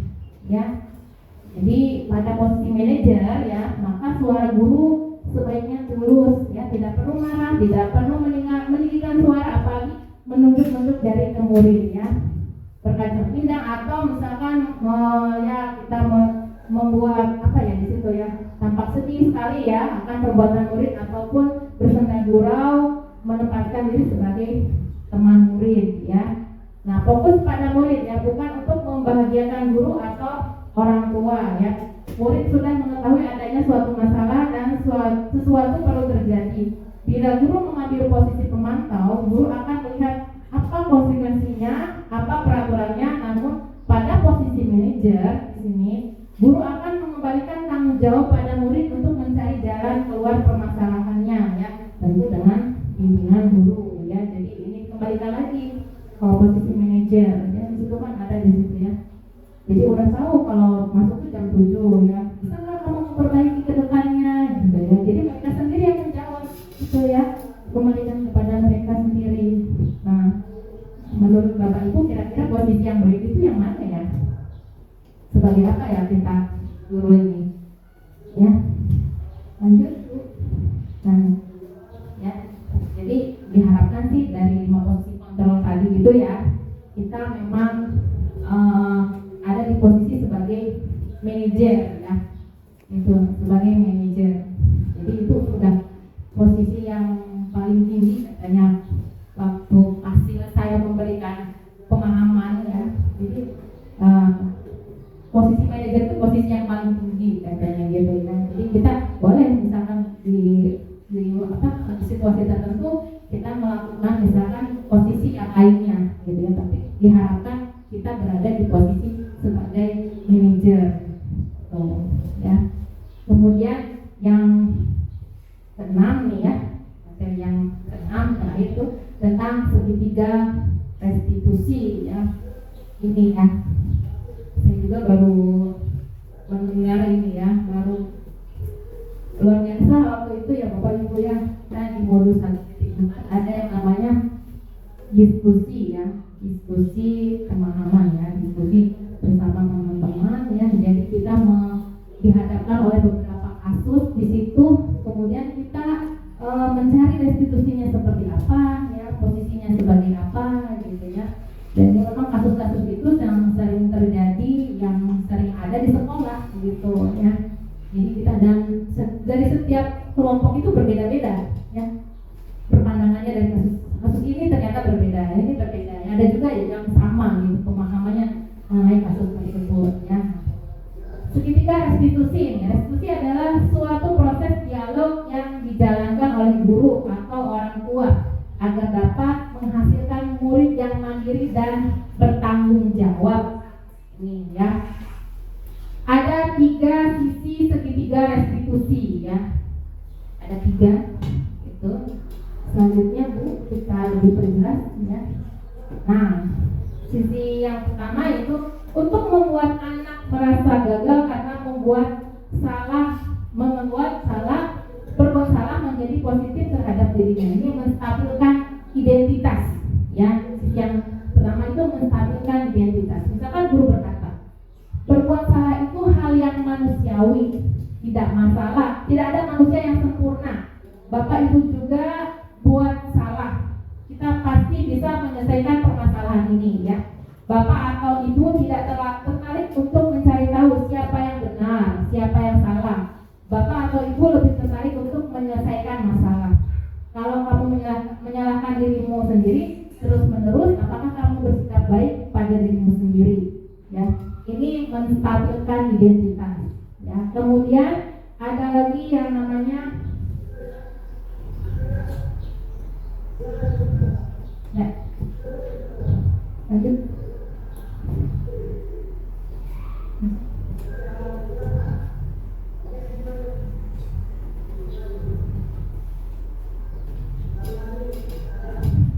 Stabilkan identitas tadi mana handphonenya ada masuk.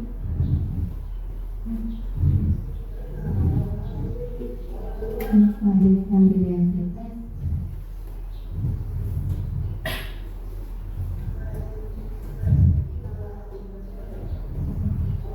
nggak keluar ya, nggak keluar. Kita lihat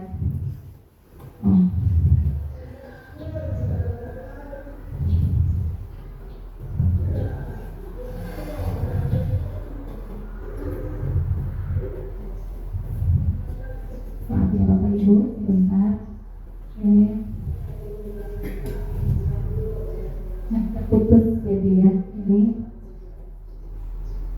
Oke. Coba ya, handphone itu tadi mana? Bentar ya. Ini putus.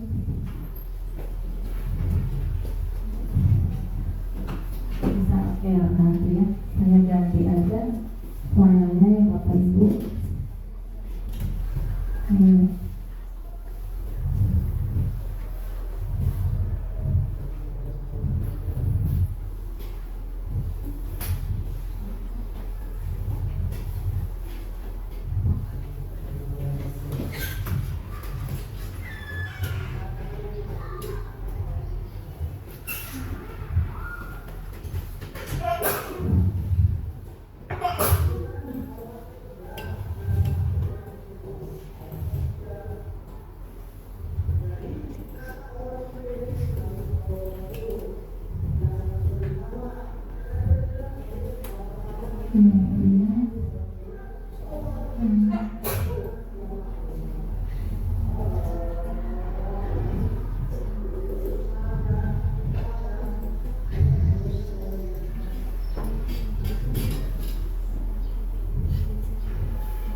Tadi sudah sampai dengan restitusi ya.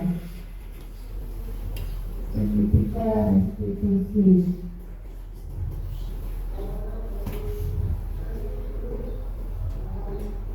Ini ya, stabilkan identitasnya. Ya, ini. Kemudian ada lagi yang namanya validitas kebutuhan ya.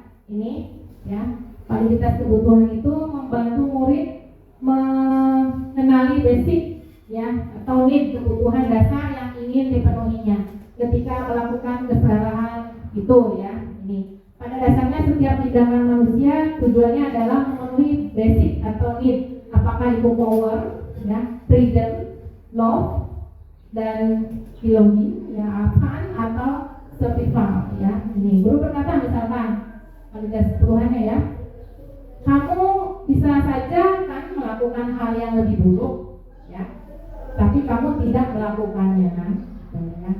Kamu pasti punya alasan mengapa melakukannya ya.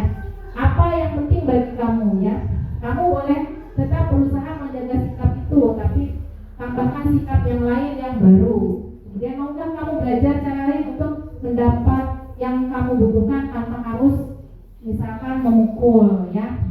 Apa kamu bisa melakukan dengan lebih baik besok lagi ini ya, dengan validitas kebutuhan. Selanjutnya ada yang namanya menanyakan keyakinan. Nah, keyakinannya nih, anak melihat kesalahannya ya dihubungkan dengan nama ya sosial dan nilai-nilai yang norma sosial dan nilai-nilai yang mendasari manusia berinteraksi dengan orang lain. Misalkan guru berkata, apa nilai yang kita percaya di kelas, di sekolah kita ya, ini kita tanyakan keyakinannya, nilai-nilai apa yang telah kita sepakati. Misalkan ya, kelas yang ideal itu yang seperti apa sih?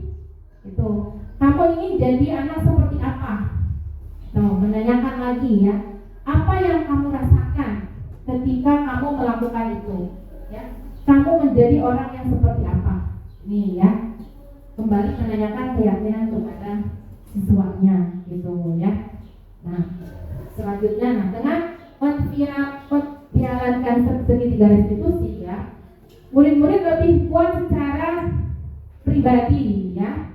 Kemudian dapat membuka wawasan murid agar murid dapat menyelesaikan permasalahannya sendiri ya. Murid semakin percaya diri, mandiri dan merdeka ya, gitu. Oke. Nah, mengapa restitusi ya? Restitusi itu bukan untuk menebus kesalahan, namun untuk belajar dari kesalahan ya. Restitusi bukan untuk menebus kesalahan, namun untuk belajar dari kesalahan ya. Restitusi adalah tawaran, bukan paksaan. Restitusi itu menuntun untuk melihat ke dalam diri. Restitusi mencari kebutuhan dasar yang mendasari tindakan. Restitusi diri adalah cara yang paling baik ya. Restitusi fokus pada karakter, bukan tindakan. Restitusi menguatkan ya. Restitusi mengembalikan murid yang berbuat salah pada kelompoknya. Ya. Ini jadi kalau kita punya murid yang bermasalah ya, kita terapkan ini segitiga restitusi ya. Jadi tadi pertama apa? Menstabilkan ya. Kemudian yang kedua validitas kebutuhan. Yang ketiga kita tanyakan keyakinannya. Jadi menggunakan ini ya, gitu. Kita ada anak-anak yang bermasalah, gitu. Ya. Selanjutnya, nah refleksi ya. Hal baru apa yang mengubah paradigma saya ya? Yang saya dapatkan ya. Perasaan apa yang muncul perasaan Bapak Ibu selama melakukan kegiatan ini, khususnya mengenai makna disiplin dan motivasi intrinsik. Dan peran AMOK seperti apa yang saya telah lakukan selama mengikuti modul ini. Tadi peran AMOK itu tadi 5 posisi kontrol apa yang sudah Bapak Ibu lakukan ya. Kemudian saya akan menjadi AMOK seperti apa setelah mengikuti modul ini ya. Setelah mengikuti sesi ini, mau tadi seperti apa? Menghubung, membuat merasa bersalah, teman ya, manajer gitu ya, atau yang lainnya. Nah, link refleksi ini saya minta Bapak Ibu coba menggunakan Padlet ya. Tadi refleksi pertanyaan yang tadi mungkin kalau yang sudah mengikuti sebelumnya, kegiatan saya sebelumnya sudah mengenal tentang Padlet ini ya. Silakan dikirim, sudah ada link Padletnya, minta bantuannya kepada Bu Nisa untuk mengirimkan. Jadi refleksi yang tadi, yang pertanyaan tadi ya, itu. Jadi tulis nama dulu Bapak Ibu ya, tulis nama, kemudian titik 2 apa jawabannya, gitu ya. Jangan lupa dikasih nama ya, gitu, biar tahu refleksinya setelah mengikuti kegiatan ini seperti apa. Sudah ada? Ya. Soalnya ada? Tambahkan postingan. Kemudian ketik namanya, titik 2 baru jawabannya. Ya. Jadi buat setiap soal di situ. Ya, sambil berjalan ya. Iya, nama Ibu sendiri ya, nama ya. Dari pertanyaan yang tadi refleksinya apa setelah mengikuti kegiatan ini. Ya. Betul. Oke, sambil berlanjut ya. Selesai sudah ya Bapak Ibu. Bagaimana? Semangat ya? Masih semangat? Oke, SMA 7 Kota Serang. Kita bersama berkarakter ya. Jadi terima kasih ya. Ini yang bisa saya sampaikan. Kurang lebihnya saya mohon maaf ya. Saya kembalikan lagi ke moderator. Wassalamualaikum warahmatullahi wabarakatuh. Salam dan bahagia Bapak Ibu guru hebat, guru penggerak, tergerak, bergerak, menggerakkan. Ulangi ya. Guru penggerak, tergerak, bergerak, menggerakkan. Oke,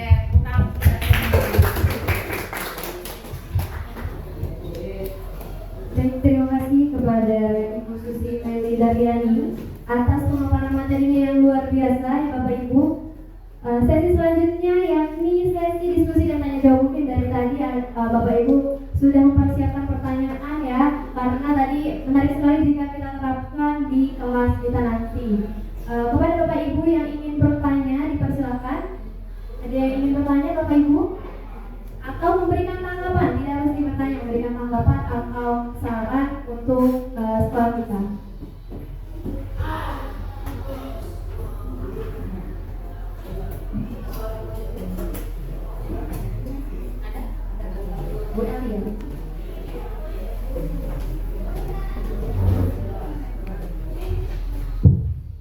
Bismillahirrahmanirrahim. Assalamualaikum warahmatullahi wabarakatuh. Saya ingin mengajukan pertanyaan kepada Bu Susi. Pertanyaan saya. Dalam materi dihukum oleh penghargaan, dalam materi dihukum oleh penghargaan. Di situ ada yang saya garis bawahi, di situ ada motivasi intrinsik. Ya, motivasi intrinsik. Kebetulan intrinsik itu saya dengar dalam mapel ekonomi juga ada. Dalam materi mengenai nilai uang, di situ ada nilai uang nominal, ada nilai uang intrinsik. Kalau dalam ekonomi intrinsik itu nilai uang intrinsik itu nilai uang yang dilihat dari bahannya. Sedangkan nilai nominal, nilai nominal itu nilai yang tertera di dalam mata uang. Nah, mungkin salah di sini motivasi intrinsik itu intrinsik berarti dilihat dari dalam mungkin ya intrinsik. Kalau dalam mata uang nilai uang itu intrinsik uang dilihat dari bahannya. Yang ingin saya tanyakan kaitannya dengan materi dihukum oleh penghargaan. Nah, bagaimanakah agar motivasi intrinsik ini menjadi landasan atau motivasi yang utama, yang pokok bagi siswa? Nah, itu saja pertanyaan saya. Assalamualaikum warahmatullahi wabarakatuh.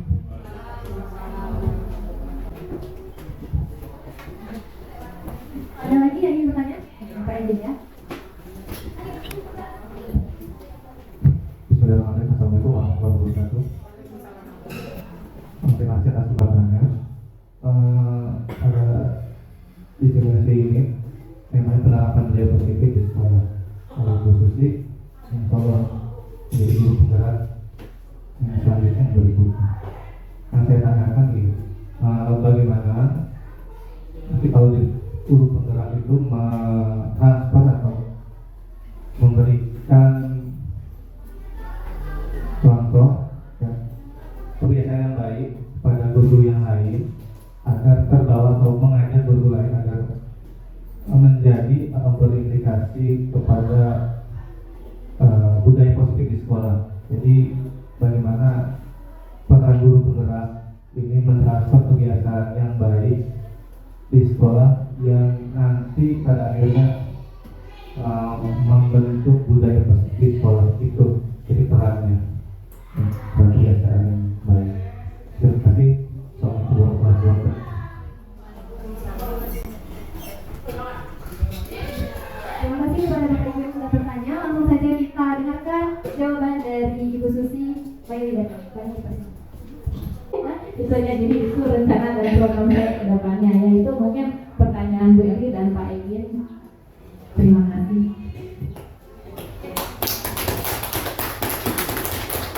Ya, luar biasa sekali jawaban dari Bu Susi.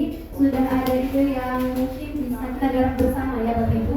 Selanjutnya mungkin ada yang bertanya mau ditanggapan lagi? Atau kita lanjut saja ya. Untuk acara selanjutnya yang direfleksi ya, refleksi ini boleh Ibu bisa disampaikan dari Ibu tentang tanggapan pemaparan seputar materi tadi dan diskusi. Pada Bu Iin. Ya, terima kasih. Terima kasih Bu Susi, pemaparannya sangat detail sekali ya. Jadi kalau misalnya Bapak Ibu memperhatikan, mungkin nanti bisa langsung mempraktekkan dari budaya positif yang sudah disampaikan oleh Bu Susi. Kemudian tadi juga sudah disinggung tentang kolaborasi dan komunitas praktisi. Juga saya akan bicara tentang kolaborasi dan komunitas praktisi. Jadi sebagus apapun program itu, kalau tidak ada kolaborasi di antara kita semua, program itu tidak akan berjalan dengan baik.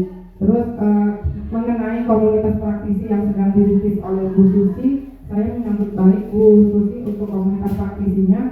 Mudah-mudahan ke depan teman-teman yang lain juga bisa tertarik untuk mengikuti komunitas praktisi. Karena di komunitas praktisi ini kita bisa dari kita untuk kita saling berbagi gitu ya. Jadi apapun ilmu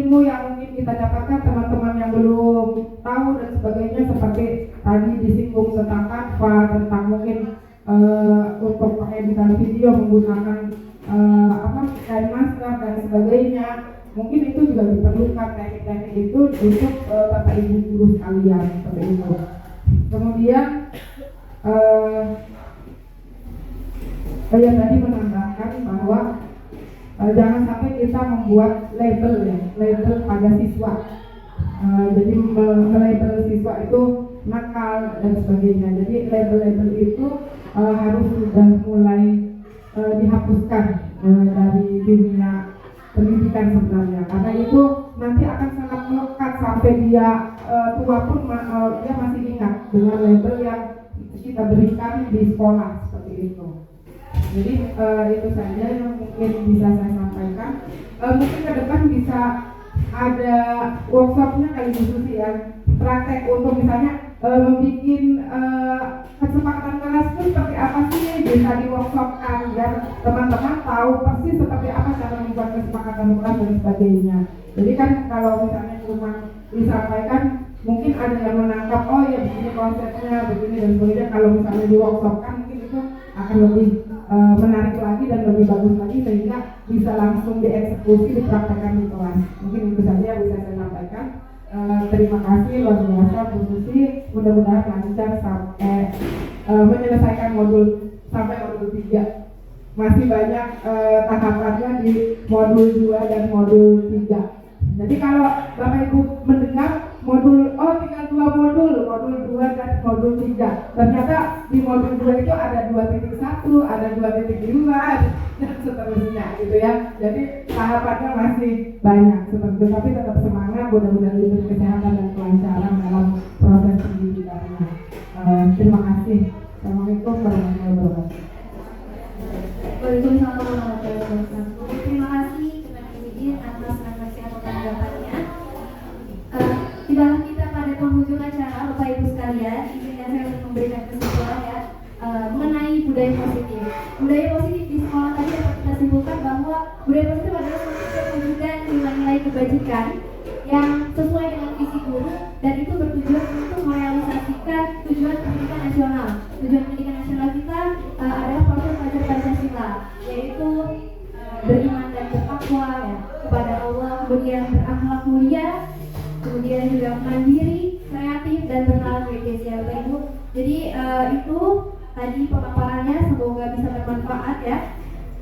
Saya bisa undur diri atas acara ini, semoga bisa bermanfaat. Burung dara burung cendrawasih, saya dulu di Provinsi Papua. Cukup sekian dan terima kasih, semoga bermanfaat untuk kita semua. Wassalamualaikum warahmatullahi wabarakatuh. Selanjutnya boleh kita foto bersama ya Bapak Ibu.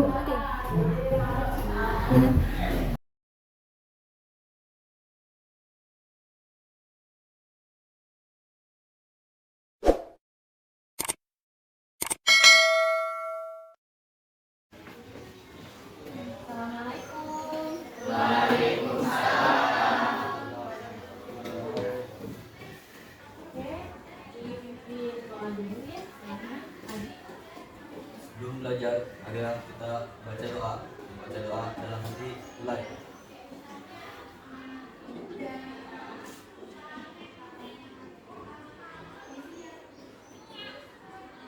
Selesai, ucapkan salam.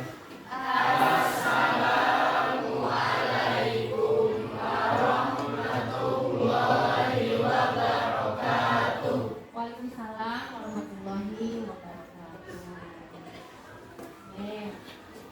Bagaimana kabarnya anak-anak ibu semuanya? Sehat semuanya? Sehat ya. Oke, ya sekarang ini kita mulai pembelajaran baru di awal semester baru ya. Gitu, tentu mungkin kalian sebelumnya pernah belajar ya pembelajaran.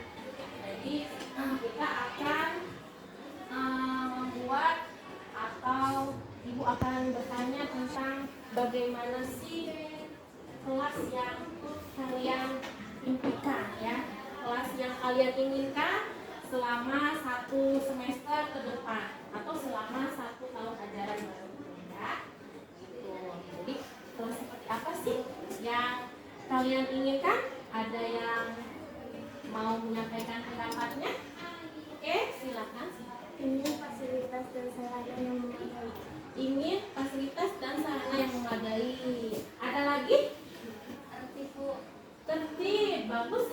Ada lagi? Ingin kelas bersih dan nyaman. Iya, ingin kelas bersih dan nyaman. Bagus ya. Kelas yang bersih dan nyaman itu bikin kita juga belajarnya enak ya. Ada lagi? Ya. Kalau bisa wifi-nya Bu supaya belajarnya enak. Aduh, ada wifi-nya ya. Ya, emang ya. Mudah-mudahan ya bisa terwujud. Ada lagi? Ya. Kalau bisa AC-nya bisa digunakan Bu. AC-nya bisa dipergunakan. Iya ya. Mudah-mudahan ya itu juga bisa terkabulkan. Ada lagi mungkin? Oke. Tadi Kasih tugasnya yang banyak Bu. kasih tugasnya banyak-banyak. Oh, jadi selama ini Ibu ngasih tugas itu selalu banyak ya? Terlalu berat ya? Jadi oke, nanti kita diskusikan lagi ya. Oke, itu mungkin kelas yang kalian impikan ya. Jadi bagaimana kalau kalian sudah tahu kelas yang kalian impikan, apalagi ya yang kalian impikan, kelas yang kalian impikan, bagaimana dengan kedisiplinan? Mungkin ada yang bisa menjawab. Iya, Adi apa? Harus digerakkan. Harus digerakkan, bagus. Ada lagi? Harus taat Bu. Harus taat, ya, bagus. Ya, kemudian bagaimana dengan apa ya? Kekompakan ya, atau kolaborasi kerjasama kalian di kelas. Mungkin ada yang bisa menyampaikan pendapatnya. Siapa? Ya, Neng? Harus kompak, tidak ada geng, ya, tidak membuat circle, ya, bagus gitu ya. Jadi kita harus semuanya menjaga kebersamaan, ya, saling bekerja sama, ya. Mungkin apa yang tadi kalian sampaikan, kalian tahu ya bagaimana, sudah tahu bagaimana kelas yang kalian impikan, yang kalian inginkan, ya. Bagus semua, ya, pendapatnya. Oke, baik ya. Terima kasih tadi kalian sudah menyampaikan pendapat kelas yang kalian inginkan. Nah, tentunya Ibu ingin bertanya lagi ya, bagaimana ya caranya ya untuk mewujudkan kelas yang kalian impikan atau kelas impian ya. Mungkin ada yang mau menjawab? Oh ya, silakan. Bagus ya, lebih meningkatkan kekompakan kelas dan kolaborasi. Ada lagi mungkin bagaimana caranya? Ya, silakan Hadi. Kayaknya harus ada kesepakatan dari siswa-siswa yang lain. Harus ada kesepakatan dari siswa-siswa yang lain. Jadi kita harus buat apa? Kesepakatan kelas ya. Kita harus buat kesepakatan kelas supaya tujuan kita juga impian kelas kita tercapai. Nah, mungkin kalian pernah dengar tentang kesepakatan kelas? Ada yang bisa menjawab apa itu kesepakatan kelas ya? Kesepakatan kelas adalah hal-hal yang sudah diyakini dan disepakati oleh warga kelas. Bagus ya, tepuk tangan ya. Jadi kita akan membuat kesepakatan kelas ya. Jadi memang kesepakatan kelas ini sangat penting ya supaya tujuan dan kelas yang kita impikan dapat terwujud. Ya, nanti Ibu akan bagikan ini ya. Kalian nanti silahkan isi ya, apa yang kalian inginkan ya selama pembelajaran satu semester ini ya. Oke, Ibu minta juga tolong tulis dengan kalimat yang positif ya. Jadi menghindari yang kalimat misalkan tidak, jangan ya.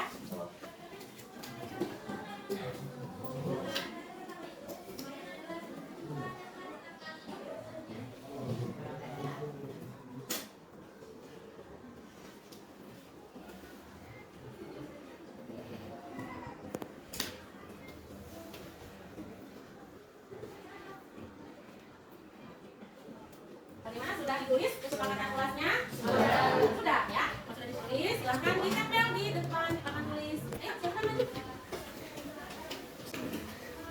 Tempel sini.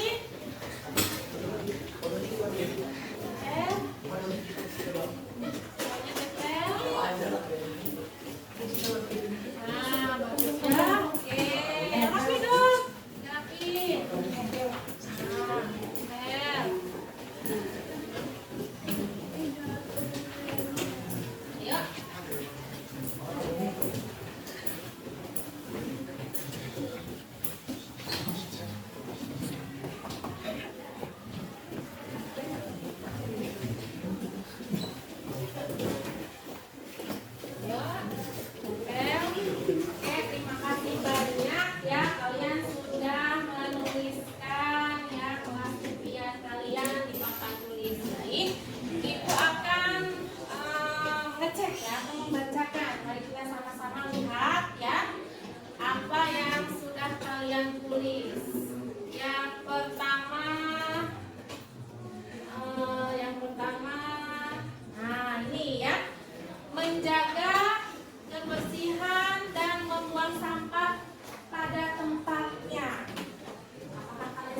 budaya 5S.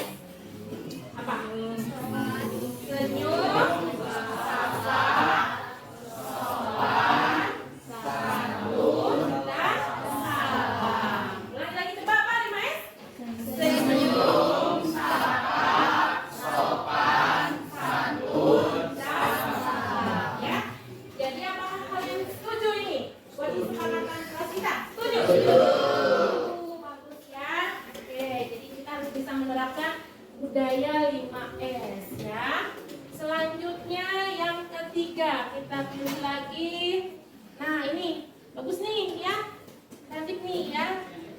Yang ketiga, keluar kelas dengan izin guru.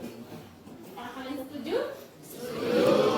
Kalau kalian ada keperluan atau mau ini ya, kalian bisa izin terlebih dahulu. Ya, setuju ini? Setuju. Bagus ya, dipisahkan. Keberapa sekarang? Keempat. Kita pilih yang keempat. Kalau ada yang sama ya, mungkin ibu akan pilih satu saja ya. Ini ada beberapa yang sama. Kemudian selanjutnya nih, ada yang bagus lagi nih. Saling menghargai dengan menerapkan kata-kata yang baik. Misalnya seperti maaf, tolong, dan terima kasih. Ini bagus sekali nih ya. Jadi kata-kata baik, kita gunakan kata-kata baik ya. Maaf, apalagi tadi? Tolong, terima kasih. Bagaimana, setuju? Setuju. Ya, bagus ini. Sudah ada 4. Kemudian yang keberapa sekarang? Kelima ya. Kelima kita pilih lagi. Ini sama. Ini tidak boleh, harus selanjutnya yang. Nah, ini bagus ya. Berkolaborasi dan bersinergi dengan kegiatan dalam kegiatan kelompok ya. Jadi kalian harus bisa berkolaborasi dalam kegiatan kelompok. Jadi semuanya harus saling berkolaborasi ya. Kalau ada diskusi kelompok, semuanya ikut berdiskusi ya. Apakah ini setuju? Setuju. Setuju? Setuju. Bagus ya. Ibu juga setuju ini ya, bagus ya. Selanjutnya mana lagi ya? Sekarang yang berapa? 6 ya? 6 kita pilih lagi. Mana ya? Kita pilih. Nah, ini. Bagus nih, hadir tepat waktu. Hadir tepat waktu ya. Ini bagus juga nih. Maksudnya apa nih? Ya, hadir tepat waktu, kalian paham ya? Sudah tahu ya? Jadi ini berlaku juga nggak? Gurunya? Enggak. Berlaku. Oke, kalian setuju ini hadir tepat waktu? Setuju. Setuju ya. Oke, kita pilih ya. Sudah ada 6. Satu lagi ya. Keberapa sekarang? Yang ke-7 ya. Kita pilih yang terakhir, yang coba apa ya? Nah, ini. Nah, bagus ya. Saling bekerja sama dan tolong menolong ya. Apakah sepakat? Sepakat. Ya, setuju ini dengan saling bekerja sama dan tolong menolong. Setuju? Setuju. Bagus ya. Jadi kita sudah dapat 7 ya. Yang lainnya ini semuanya hampir sama ya. Semuanya? Sama. Ya, terima kasih ya. Semoga tujuan kita ya untuk menciptakan kelas impian ini dapat tercapai ya. Nanti kita buat kesepakatan ini ya lebih kreatif lagi. Nanti kalian tuliskan ya supaya lebih kreatif dan nanti kita pasang di kelas ini ya. Terima kasih banyak.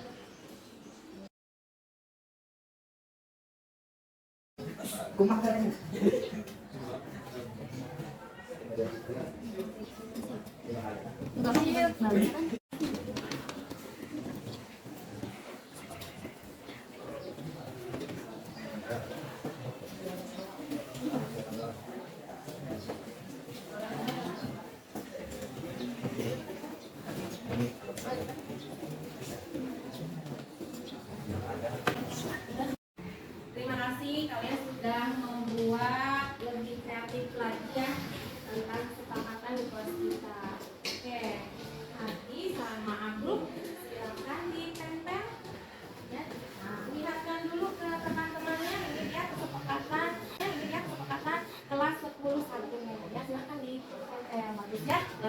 sekalian ya, sudah membuat kesepakatan kelas. Ya, oke. Ya, tangan.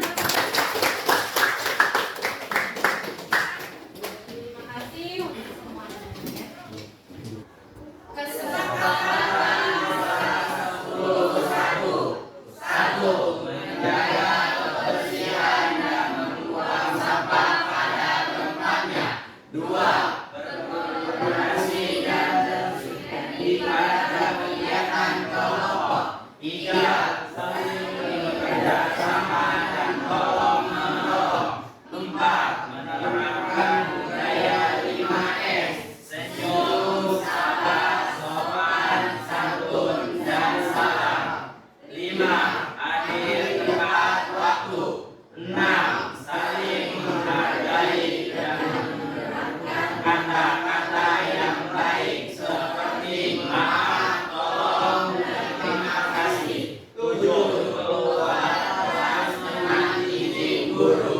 Terima kasih semuanya. Tepuk tangan buat kita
semua. Dari Pramuka SMA Negeri 7 Kota Serang. Salam Pramuka. Salam guru penggerak. Bergerak, bergerak, menggerakkan.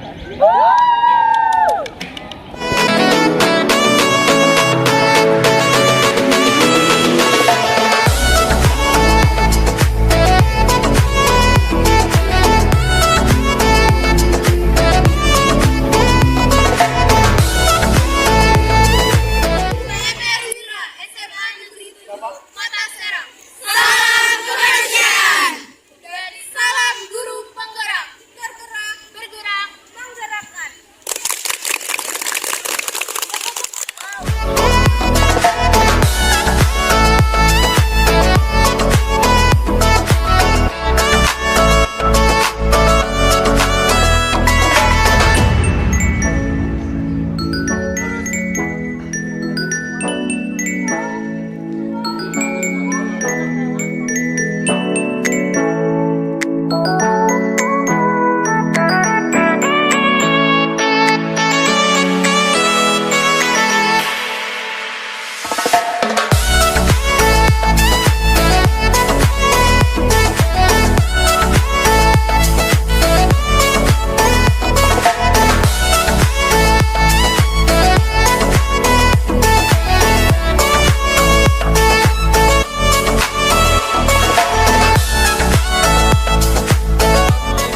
warahmatullahi wabarakatuh.